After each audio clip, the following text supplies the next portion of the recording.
Alhamdulillah wa kafa wa salamun ala ibadihi alladhina safa amma ba'd. Welcome back to another episode of Fiqh Facts. Today inshallah we are going to be speaking about the JULOOS position in Salah, the sitting position in Salah. Now this happens in three ways. The first one being al-jalsa bayna sajdatayn. So the sitting position which is found, which happens between the two sajdas, between the two prostrations. Second time it happens is julus ba'da rak'atayn, the sitting position after two rak'at. And the third way it happens is al-jalsatul akhira, the last sitting, right? The sitting in salah which ends the salah. So firstly we're going to speak about julus ba'da bayna rak'atayn, bayna sajdatayn, right? Between the two sajdas. So when going in this position, always remember, as we said before, that our bodies have to be at peace and we have to ensure that each position is in the most perfect of forms. As perfect as we can make it, of course. So when sitting in that position, always remember our backs have to be as straight as possible. Try not to slouch, right? And because it shows laziness, right? We have to show that we're alert, we're attentive while sitting and praying to Allah subhanahu wa ta'ala. That's one thing. And medically as well, health-wise as well, it's better not to slouch because it's bad for your back and for your spine. So that's the first thing. When sitting, make sure your back is straight. Second thing is your hands. Where are your hands supposed to be placed? Now there's a very small ikhtilaf. It's not even a big issue. It's just an issue of awlawiyah as to which one is better. You can place your hands on your thighs, on your knees, or like you can, grab your knees. My Sheikh, Sheikh Fadl Rahman, my teacher of Bukhari, he used to place his hands just slightly. His fingers would just slightly pass over his knees like this. So that is something that we should keep in mind as well. Make sure your hands are somewhere either on your knees or on your thighs. In the salah, when after getting up from the second, in the first rak'ah, right after the sajda, you get up, then there is no qiyam after the second sajda. You just get straight up into qiyam. But in that sajda, in that julus between the two sajdas, there is something that should be recited. This is a sunnah. And the dua is Allahumma ghfirli warhamni wa'afini wahdini warzuqni wajburni. And some hadith finish off over here. Other ahadith have also mentioned wasturni warfa'ni. So this is a sunnah dua to read in the sitting position between the two sajdas. But again, as we mentioned before, if a person is leading the salah, if a person is the imam of the salah, then he should keep in mind the people praying behind him.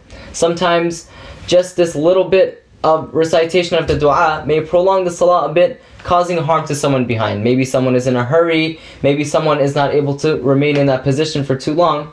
So just keep that in mind if you are leading the salah, that you have to always make sure you think about your musallis and your muqtadeen. Now, moving on to julus ba'da rak'atayn. Actually, before we move on to that, something I forgot to mention is while sitting, how are a person's feet supposed to be placed? Always remember that your feet have to be touching the floor, whether you're prostrating or whether you are sitting down. All the time, your feet have to be touching the floor. So that means while I'm prostrating or when in the julus position, your toes are going to be touching the floor.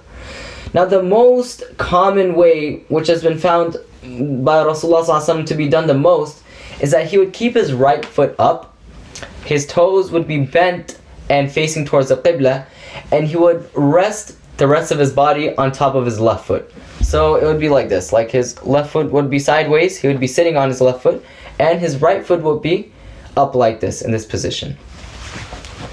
According to many ulama, the sitting position of the woman will be a bit different. They will put both of their feet to the side. Instead of placing their feet up, the right foot up like this, they'll put it sideways as well. Now, there has been another position that was narrated, but was not as common as the position that we mentioned, the more common position, was that he used to put both of his feet up like this, and he would rest his body on the balls of his feet. At the end, the ball at the bottom of your feet, that's where he would rest his whole body. Now, there has also been another position which has been forbidden in a book called Sifat al-Salah. So in there, it's been mentioned that you should not cross your feet and sit on top of it. That's actually something that has not been found in the Sunnah of Rasulullah sallallahu alaihi wasallam. So it is better not to sit with your feet crossed and sitting on your feet in that position. Now moving on to julus ba'da rak'atayn, the sitting position found after the 2 rak'at. In that, you're going to recite the tashahhud. That's the first thing, right? التحيات لله والصلوات والطيبات السلام عليك أيها النبي ورحمة الله وبركاته السلام علينا وعلى عباد الله الصالحين, and then أشهد أن لا إله إلا الله وأشهد أن محمدا عبده ورسوله. That's the reason it's called tashahhud, because of that last part where you testify أشهد أن لا إله إلا الله وأشهد أن محمدا عبده ورسوله. There is a difference of opinion as to when a person will be raising his fingers, right? You'll see in tashahhud, many people raise their fingers, some people go up and down. So we'll discuss that in a quick, summary form. I'll just give you. According to Imam Abu Hanifa rahimahullah, he says that when you say ashhadu an la ilaha, right? Whenever you say the word la, then you're going to raise your finger and then put it back down. According to Imam Shafi'i rahimahullah, he says when you say la ilaha illallah, when you say illallah, you're going to raise your finger. According to the Malikiyya, it should be moved right and left until you finish the prayer. So as soon as you go into that position, then you're going to raise your finger, and you're going to keep moving it right to left until the end of Salah. That is according to Imam Malik. According to the Hanabila, you're going to point when saying the name of Allah without moving it. So that means anytime the name of Allah comes while reciting the tashahhud, you're going to just raise it. You're not going to move it left to right, but you're just going to point with your finger. Again, this is an issue of awlawiyya as to which one is better according to different madhahib. Different positions, different ways of raising your finger have been chosen, but it is not too big of an issue. It does not invalidate a person's salah. Keeping that in mind, just follow the imam of your local masjid, your local scholar. Just see what position they are taking on this and just follow them. Now, the dua ba'd al-tashahhud, the dua that's supposed to be recited after the tashahhud, after you finish your at-tahiyyat, you finish your ashhadu an la ilaha illallah, then the dua, it is sunnah to recite the dua Ibrahim. And in there, Allahumma salli ala Muhammad, and then you also Allahumma salli ala Muhammad wa ala ali Muhammad kama sallaita ala Ibrahim. So that's known as dua Ibrahim. So sending salutations on Rasulullah sallallahu alaihi wasallam and saying the dua of Ibrahim is the most correct view, and this has actually been found in Sahih Muslim. So it is sunnah to recite the dua after tashahhud. It is not wajib, it is not mandatory. If a person does not recite this dua, his salah will still be valid. There's one view according to a scholar amongst the madhab of the Hanabila, just one of the scholars found in the madhab of the Hanabila. He had the opinion that it is actually wajib, it is mandatory. But the more common view, Jumhur al-Ulama, they say that you will reciting it after the tashahhud, dua Ibrahim, is a sunnah and it is not mandatory. After that, a person may make as much dua as he or she wants. So after saying that dua, you can make any dua you want after that, as much as you want. You can extend it as long as you want. Of course, unless you're an imam, then you're going to have to keep in mind the people praying behind you. Otherwise, you can make as much dua as you want. But one condition is that it should not be kalamun nas, meaning the du'as that you're going to recite after that have to be masnoon da'awat.